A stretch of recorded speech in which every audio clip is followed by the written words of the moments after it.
When we go through everyday life, we are often in something called the default mode network. Since the discovery of the default mode network, it's been shown that certain dysfunctional programs get established in depression, PTSD, anxiety, OCD, substance abuse. So that's what I would say makes these conditions hard to treat, is that, we end up in this rut, and we think that rut, whether it's the rut of depression or PTSD, is the whole world, and we can't imagine being outside the rut. And it has been shown for psilocybin and ketamine, this weakening of the internal connectedness of the rut in the default mode network so that we get out of the rut. There are several studies that show that aromas do the same thing, that sort of weakening or deactivating of the default mode network. So again, that's another area of synergy between aromas and psychedelics. They just, in a nutshell, remind us of more of who we are than the story we tell ourselves of who we are, which is very limited.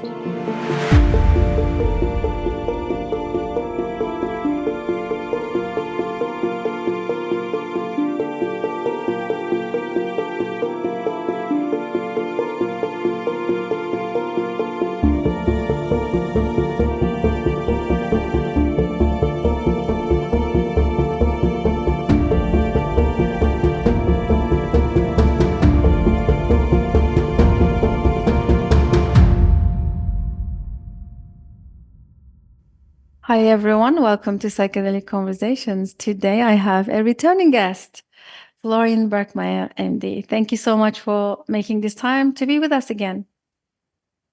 Thank you for having me again, Susan. I'm really grateful and honored for this opportunity.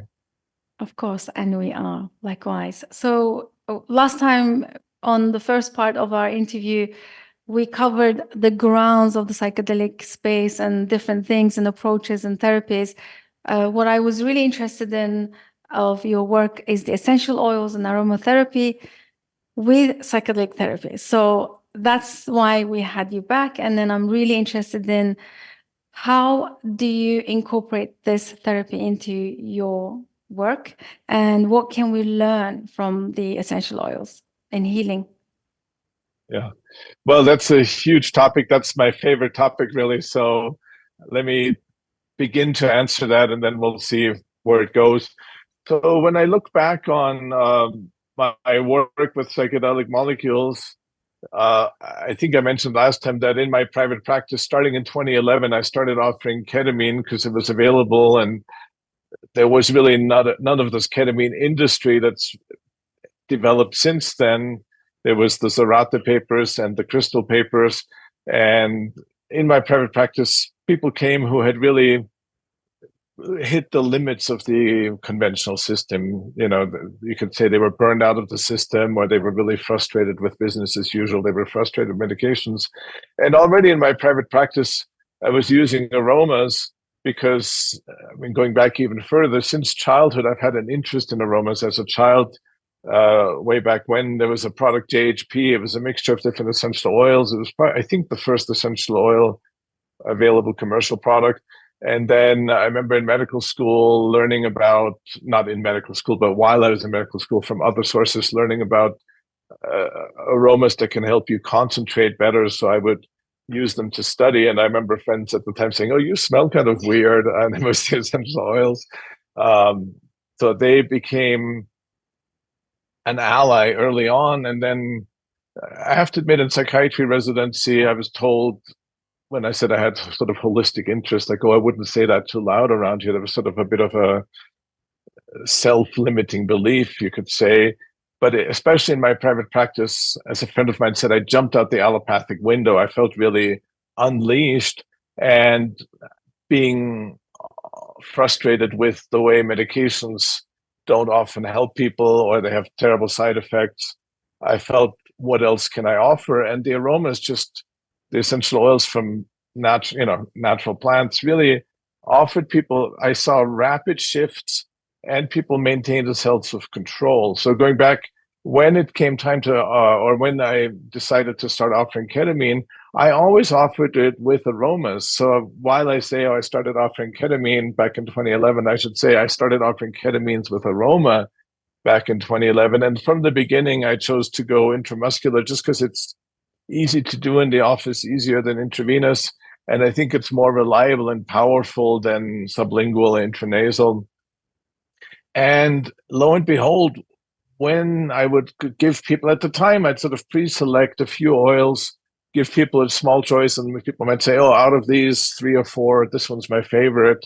And for the short duration of an intramuscular ketamine journey, and because people are very inward, I found that one aroma or maybe two for the entire duration, which is very brief, is sufficient. You don't want to interrupt people saying, oh, what's going on? Should we change aromas? They're on their inward journey.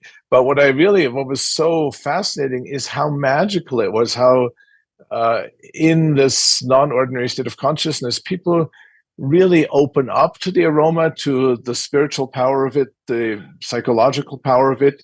And at the same time, I think the aroma eased people in. When you have a psychedelic experience, whether it's ketamine or other things, all sorts of barriers come up. People are afraid, their ego tries to hold on and say, oh, I can control this. And I think that's frustrating for a lot of people in the psychedelic therapy field, is how do we help people ease into it so that they can really, you could say, surrender more and get more out of it. And the aromas do that very naturally. They speak to the whole person, and they bypass the intellect. They'll relieve anxiety. And at the same time, people really can perceive through their sense of smell in a different way than they can through hearing or vision. Hearing and vision is very intellectually overdetermined. Here we are on Zoom, and that's all filtered through the intellect. When you smell something, it really bypasses the intellect.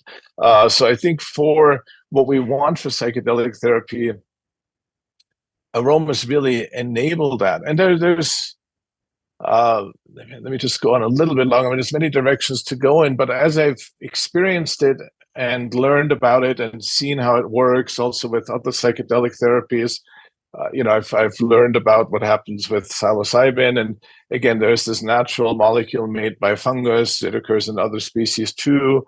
And aromas, they really synergize. They really ease for people, and they're different help. They provide different help at different stages. At the beginning, as I mentioned, they can really help with the anxiety and the intellect and really allow people to let go more. And then when people are more in their journey, often they're still, maybe people are still resisting, or they're sort of a little distracted with where they're at. So if you want to go deeper, there are aromas that really bring up more of the unconscious issues. And I would say that the essence of psychedelic therapy is really to open the doors to the unconscious, that they're like a truth serum or a mirror. And there are different ways in which I see the aromas and psychedelic molecules interacting, just even structurally. Let's start there. Many of our listeners may be familiar that to make MDA and MDMA, the very popular entactogens, the starting material is safrole. And in fact, this chemical structure of safrole is extremely close to MDA and MDMA. You really just change one carbon to a nitrogen, and you go from an aromatic molecule. Safrole is actually in sassafras and saffron, hence the name. And you get these psychedelic molecules. And that's not something that I discovered, but Sasha Shulgin in his book Pikal talks about a series of these molecules where if you take an aromatic, you make a small change, you get a psychedelic. The other example is L-amycin and mescaline. So to me, what this means, and Shulgin's footnote ends with him saying, nature is trying to tell us something. And that's really what my point is, that to me, the molecules in the aromas and the psychedelic molecules are really letters in the same alphabet. They're like cousins. And so it would make sense that they would touch us in overlapping in similar ways. And so let me just go on a little bit longer. One of the interesting things to me is there's an area in the brain called the piriform cortex. It's actually, when you smell an aroma consciously, when you smell it, it first goes into your nose to the olfactory bulb, which is right above your nose. And then from there, it goes directly to the piriform cortex, which is at the base of the cortex. So very directly. And in animals that have an important sense of smell, like rats and dogs, that piriform cortex is also called the olfactory association cortex. And the piriform cortex is covered in serotonin type 2A receptors, which is the agreed upon receptor that classical psychedelics like LSD, psilocybin, DMT, etc., work on. And as far as I know, no one's talked about this. People talk about the role of the peripheral cortex on olfaction and a little bit about what it might do, but both psychedelic and aromatic molecules work on this area. And to me, that's a big opportunity to explore both A, what is it doing, and B, what do aromas and psychedelics do when they meet there? So those are just a couple of areas in which aromas and psychedelics are so closely related that, to me, I realize I've always offered psychedelics with aromas, and I just need to say that. And there is actually a long spiritual tradition of it. I don't know if we talked about this last time, but in many spiritual traditions in ancient Egypt, in South America, in India, scent has always been part of spiritual practice, because I think it just touches us in this way that it's going to touch us no matter what. Mm-hmm. This is wonderful. Thank you so much for sharing all this wisdom. I agree. And I remember my own ayahuasca experience. Having the aqua florida was incredibly grounding. Immediately would bring me back to where I am in the moment. So I would say, yeah, I had my own first experience. So coming back to your interest. So how did you get interested in aromas and aromatherapy to begin? Yeah, so I mean, to begin with, again, in childhood, there was this JHP product, and then I grew up in Austria, and there is a tradition of sauna similar to like in Scandinavia, and people would they weren't essential oils, but they put these aromatic waters, and so you could feel it when you were in the sauna, how these scents would change how you are. And then again, in medical school, I started becoming a little more deliberate about it. Okay, when I smell this oil, what does this do?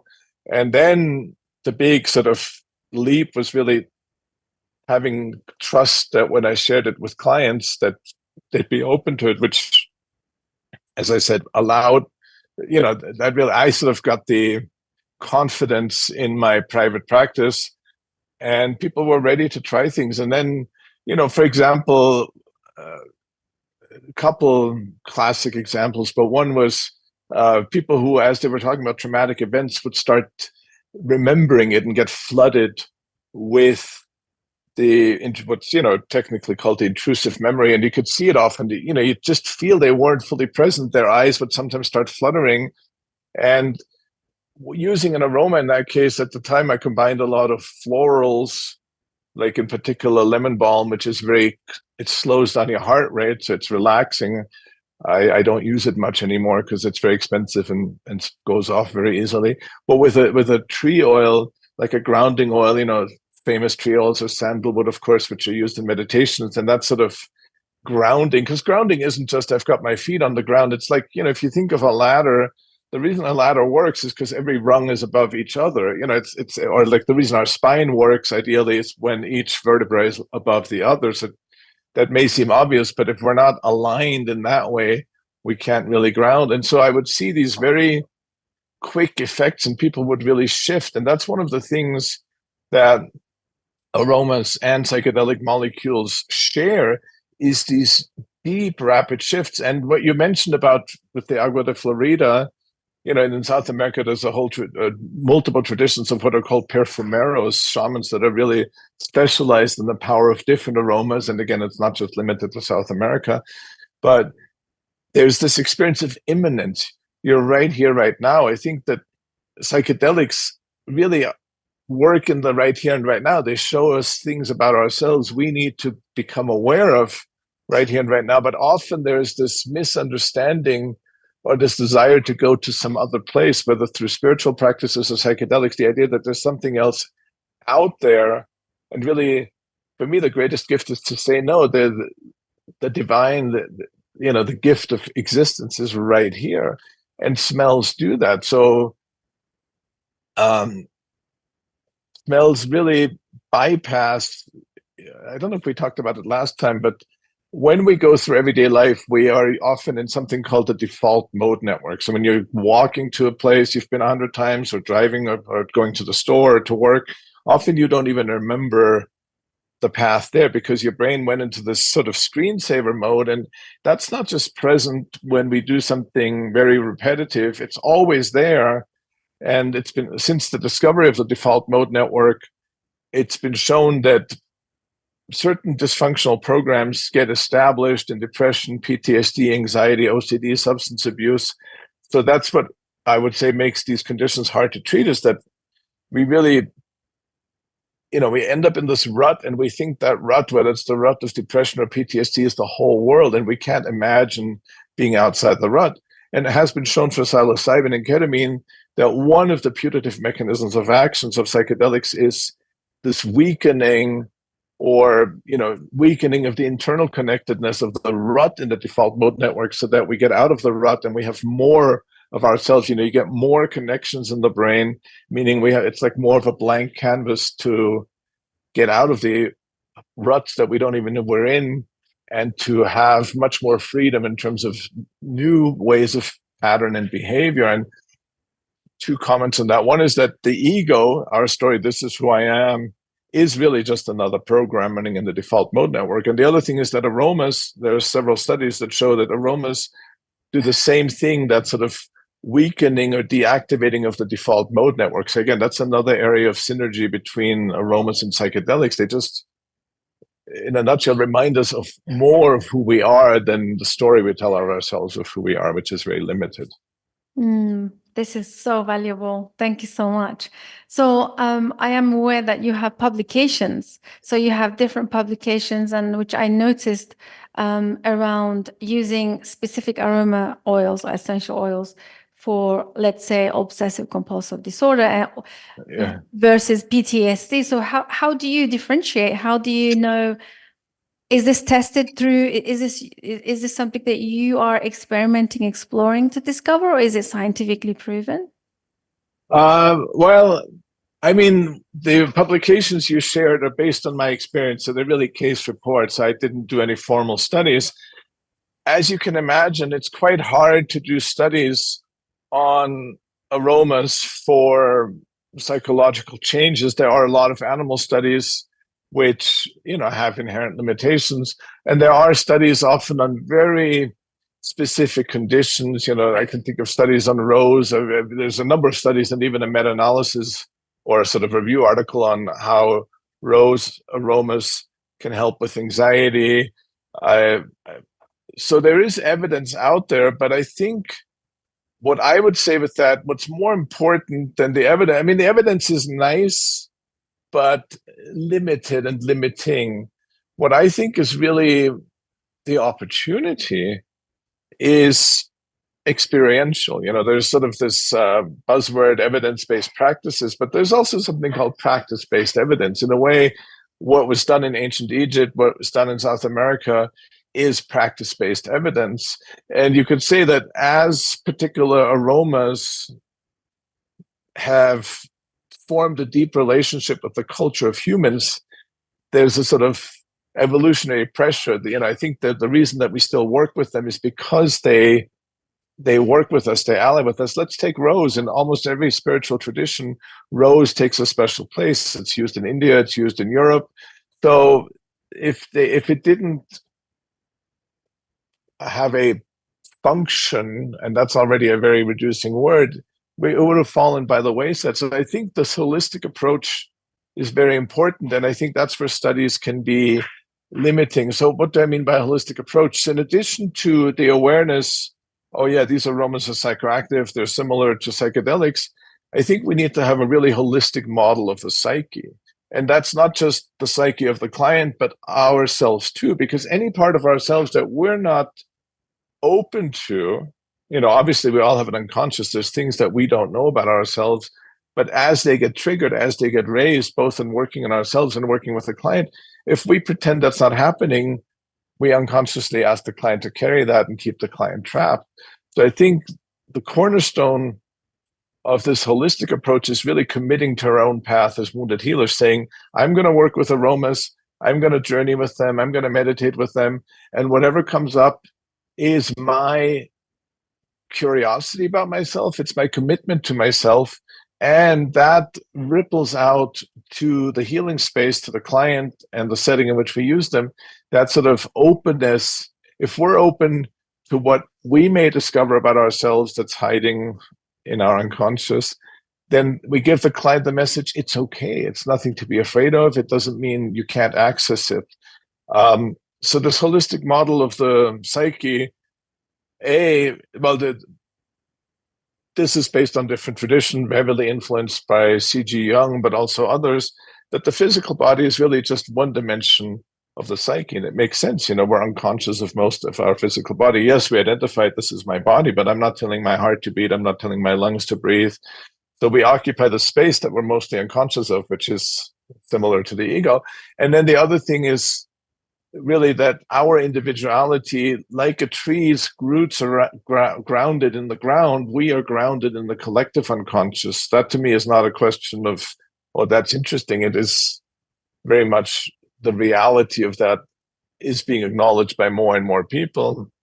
And so then one dimension of that collective unconscious, of course, is our ancestral patterns. I've been just humbled and stunned by when you talk to people, even if they have traumas in their own life, you go back 1 or 2 generations, and often their lives are this uncanny repetition of the unresolved traumas of previous generations. So that's just one practical dimension of the collective unconscious. And again, the aromas allow us to open the door to all of these. So we need this openness, this willingness to say, oh, there's parts of myself, and I'm part of something much bigger than my ego tells me. The aromas do that. Psychedelic therapy does that. And that's really the framework. And then within that, as you develop a relationship with particular aromas, they become your allies. Aromas are, to me, the living emanation of the plant. You could say the soul of the plant. Structurally, if you look at you and me, we have more or less the same bones, more or less the same liver, but we have different personalities. Plants have the same chlorophyll, the stuff that makes the leaves green. They may have different other molecules, but the aromas are sort of unique to particular plant species. And again, they are the molecules of connectedness, the molecules of communication. Our beings and brains evolved in this rich natural environment where these molecules are traveling through the air, constantly talking with us. So what I'm proposing is really just remembering and recultivating this deep relationship. And then through our relationship, partnering with a few aromas, we can bring that into the psychedelic therapy. And in my experience, people always love it. This is so helpful. It's amazing that you are speaking to as some plants that we need to also build a relationship with long term. It's almost like a long-term commitment to that relationship. It's not, again, moving away from the consumerism mindset of like using it to, to get through something or work through something in a moment, but it's more like a relational journey, as always. Absolutely. Yeah. That's why I love the term ecodelic. I don't like the term hallucinogen for what plant spirit medicines do, because it's very negatively loaded. The only reason I like the term psychedelic is because Humphrey Osmond coined it, because I always thought he was an overlooked, underappreciated, brilliant person. I don't like the word entheogen because it's still within me, the God within. Ecodelic really is that the opportunity is for connectedness. And that goes back to with the aroma being feeling right here, right now. It's not something that we need to visit or travel to, or that's sort of somewhere else like a nice vacation spot. It is our innate gift and ability and responsibility as a human being to be in that deep relatedness with parts of ourselves, with each other, and with nature around us. And that's why I like the word ecodelic, because both aromas and psychedelic molecules can give us that ecodelic awareness that is really, I think, is sort of an urgent demand from nature right now. Yeah, I think so. And I have one last question on the aromatherapy. So let's say when the participant is on the psychedelic experience, as we know, they are very sensitive. Like all the senses are magnified and heightened. And do they ever find it too much or too intense, the essential oils? Yes, and so that's one reason. I mean, I'll just mention, I developed a kit of 5 essential oils, and it comes with scent strips and a manual. And let's just focus on the scent strips. Scent strips They're also called perfume test strips. You may have seen them in department stores. They're little pieces of paper, and you can dip them in the oil, and then the client, you can, if the client's very inward, let's say they're reclining or in that sort of dissociated space from the ketamine, you can sort of wave it in front of their face for a few seconds and put it on. If they're reclining, put it here. And then when obviously you've told clients ahead of time, so if it's too much, they can grab it and move it. And that's why I like the scent strips, because it gives the client a sense of how much, often later in the ketamine journey or in the psilocybin journey, people will take the scent strip and move it closer and further and sort of connect with the aroma. And that level of choice and control by the client is really important, because what might be a level where for some person they can't even smell it, for someone else might be totally overwhelming. So sometimes people ask about diffusers, which are these devices where you put a few drops of essential oil and they fill the whole room. And the problem is, again, for some people, they can't smell it. For someone else is saying, this is way too much. And then you can't change it very quickly. So I find the scent strips the most versatile. The interesting consequence of the scent strip, like people will often afterwards hold on to them and then take them home and use them for integration. Like even though scent strips, the aroma does fade, it's like people by themselves figure out that you can use the aromas for the integration. So after the immediate effects of the psychedelic have worn off, when you smell the smell, it's like you're remembering the melody more. In the same way that the scent may give you memories of your own life, it'll, I think, open the door to the insights from the psychedelic therapy. So I think the role of aromas in integration is also really important. So I like scent strips. As I said, I think one aroma at a time, and even for the practitioner, I think it's better to have 5 good friends, work with 5 or fewer aromas that you really get to know, because each aroma can teach you many different things. Again, they're the soul of the plant. They're not a product. And I know people that will have a collection of dozens, if not hundreds, of essential oils, but you don't really know any of them. So part of the purpose of the psychedelic kit was just to give people a handful of aromas. And even if you just use 1 or 2 of those aromas, if you get really familiar with them, you can smell them yourself to see how they touch you. And then you can introduce them both during the preparation session, talking about intentions, during the session, and for integration. That is very helpful. It reminds me of it's the same, I think it's the same approach, when people take all kinds of psychedelic medicines for the sake of trying all kinds of medicines, but then it's always advised to stick with one till you build that relationship, that ally, you journey together with this medicine. Feels like it's the same concept. Absolutely. And I think I agree with you. I think that long-term relationship is respectful both to the plant medicine and to our own souls, instead of, jolting our system. And it's also about, what do I need to understand about myself right now? What, the most important thing is really integration with this insight I've received. How I'm going to change my life? What changes am I going to make? Instead of, let's try this, let's try that. I think there is a tendency for escapism sometimes. And it's the same with the aromas. The nice thing about the aromas, even if we only use psychedelic teaching medicines on rare occasions, because I think each journey can teach us a lot that you could really integrate for a long time, you can work with aromas every day. They're not as ego dissolving, and they keep bringing you back to the present and saying, okay, what am I feeling right now? What are these parts of myself that I've forgotten about? What are they demanding of me? What do I need right now? And just, again, that ecodelic consciousness, I'm here right now in this body, in connectedness. So the aromas, we can work with them a lot more frequently than psychedelic medicines, and with respect. Yes, I really love that. Thank you for sharing that. And when you said about having it on a strip and having the control to, have it there and then be able to remove and then have it there.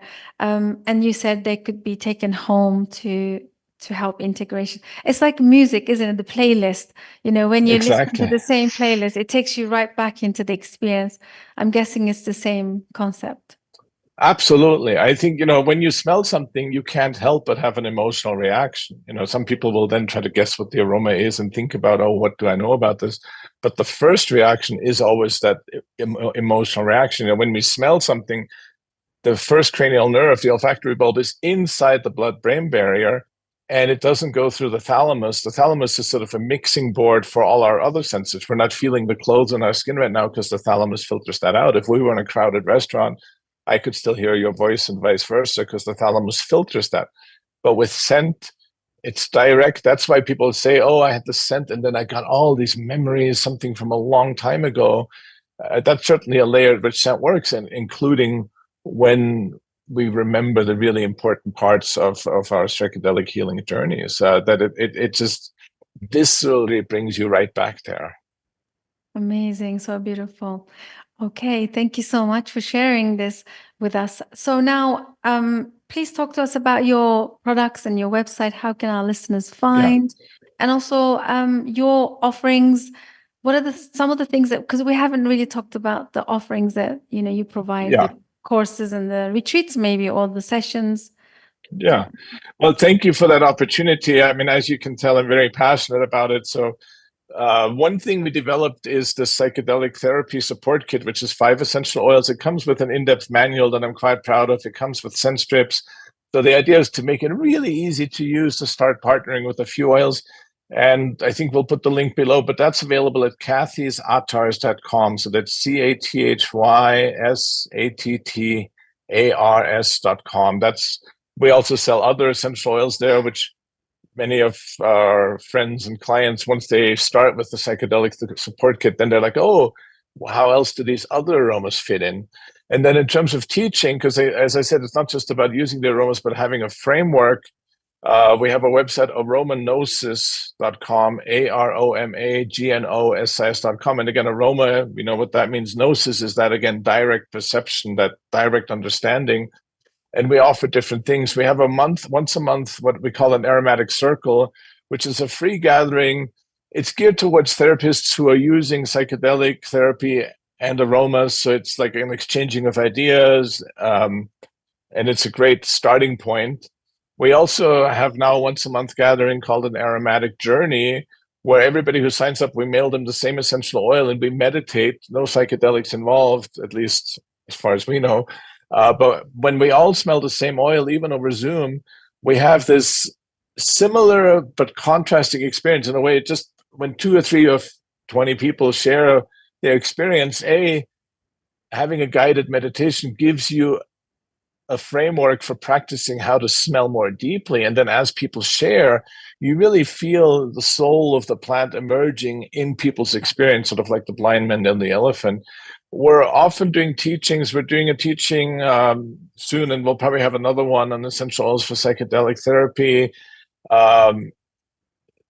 So I guess what I would say is go to the website, aromanognosis.com, sign up for our email list so that you can get notified when we have new teachings scheduled. The other thing we do is we do a live retreat. Again, we haven't scheduled the one that's coming up next. It'll be sometime in October, which is a lovely time in New Mexico. Of course, it does involve travel.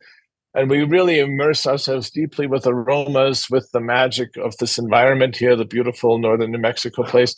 There are no psychedelics involved in the retreat. And in fact, we had several people at the last retreat, which we just had a month ago, say, well, thank God we didn't use psychedelics because I could be really present for what was going on. And again, we use aromas throughout. So the retreat's a rare occasion, but beautifully immersive. And the unique thing is when we do our live online classes, most of them come with a kit of oils that we mail people, so that even if we're separated by Zoom, we all smell the same aromas together. So those are just our offerings as of right now. Sign up for the email list, join us for an aromatic circle, aromatic journey, and then we're constantly adding new offerings. Amazing. Thank you so much for all the work you're doing, Florian. It's been such a pleasure to get to know you and your work and your... I never thought about incorporating aroma into the psychedelic experiences. Although I had my own experience, it wasn't never a thing in my mind. So this is amazing to bring it into our awareness. Thank you. Thank you so much. And thank you for giving me more time to talk about my passion, Susan. Absolutely. I think we learned a lot, and I'm sure our listeners will appreciate that and hope to have you back in the future again for follow-ups, because we do like I'd love to. in I'd love touch. to. Amazing. Great. So all the best, and thank you so much again. Thank you. Thanks everybody for joining us. Hope you guys enjoyed this session. Again, please get in touch, drop a comment, share your experiences, ask your questions. Don't be shy, and I'll see you on the next one. Thank you so much. Bye now.